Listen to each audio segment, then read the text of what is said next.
சாரார் அதாவது மறுமை நாள்ல ஒரு சாரார் எப்படி திரிவாங்க அப்படின்னு சொல்லி இஸ்லாம் சொல்லுதுனாக்கா, அது வயிறு கிழிஞ்சு குடல் சரிஞ்சு தொங்கிட்டு இழுத்துக்கிட்டே போயிட்டு இருப்பாங்க. அவங்களோட குடல் சரிஞ்ச குரலை இழுத்துக்கிட்டே போயிட்டு இருப்பாங்க.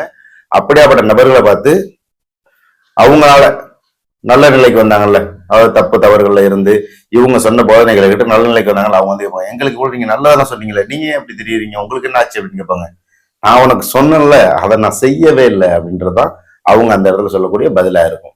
அதே போல பாத்தீங்கன்னா உலக அழிவினுடைய அடையாளத்துல எது ஒண்ணா இருக்கு அப்படின்னு சொல்லி பாத்தீங்கன்னா, இன்னைக்கு நடக்கக்கூடிய நிறைய நச்சாரங்களை சொல்லலாம், அதை அடிக்கிட்டே போலாம், அதை பத்தி நம்ம பேசவே வேணாம். என்கிட்ட அதை பத்தி பேசணும்னு வச்சுக்கலாம், இன்னும் நமக்கு ப்ரெஷரே இன்னும் பெருசா பேசுற மாதிரி இருக்கும்.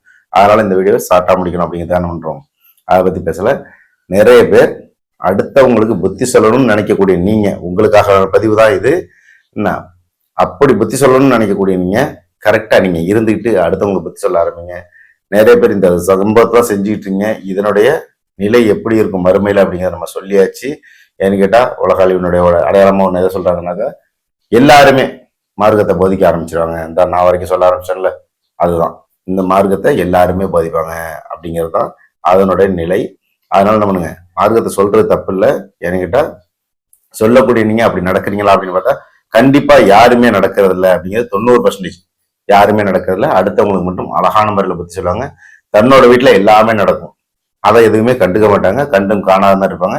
அடுத்தவங்களுக்கு சொல்லக்கூடிய விஷயத்துல வளைச்சு வளைச்சு சொல்லுவாங்க. இது யாரும் ஒரு தனிநபரை நம்ம தாக்கல, டோட்டலாவே என்ன பண்றோம், இஸ்லாமியர்கள் மத்தியில நடக்கக்கூடிய 99% இஸ்லாமியர்கள் இப்படிதான் இருக்காங்க. அடுத்தவங்க பத்தி சொல்லுவாங்க. அதை விட பாத்தீங்கன்னா படம் பார்க்க கூடாதுன்னு சொல்றாங்களே, அப்படியே படவங்க என்ன பண்ணுவாங்கன்னா, புது படம் வந்த உடனே ஆளா அவங்க தான் என்ன பண்ணுவாங்க, மொபைல்ல டவுன்லோட் பண்ணுவாங்க. சரியா, டவுன்லோட் பண்ணி அதை பார்ப்பாங்க. அது மாதிரி ரீல்ஸ் பார்க்கறதுல அவங்க தான் முன்னோடியா இருப்பாங்க. எப்போதுமே ரீல்ஸ் தள்ளிக்கிட்டே இருப்பாங்க. அவங்க கை அவங்க தூங்கினா கூட தானாக கையை சுட்டிக்கிட்டே இருக்கும். ஏன்னு கேட்டால் அந்த ரீல்ஸ் பார்த்ததை பார்க்கறதுல இருப்பாங்க. இதை மாதிரியான நிறைய முஸ்லீம்கள் இருக்காங்க. அப்படியே கூட நீங்க என்ன பண்ணுங்க, இந்த நோன்பு காலத்துல கூட நீங்க இந்த வேலையை செஞ்சுக்கிட்டு இருக்கீங்க அப்படிங்கிறது நமக்கு தெரியும். செய்யக்கூடிய நீங்க ஓகே, நான் என்ன கேட்டா ஒவ்வொரு மனிதனும் என்ன பண்ணிருக்காங்களா, பலகீனமா தான் படைச்சிருக்கான். மனுஷன் பலகீனமா தான் படைச்சிருக்கேன்.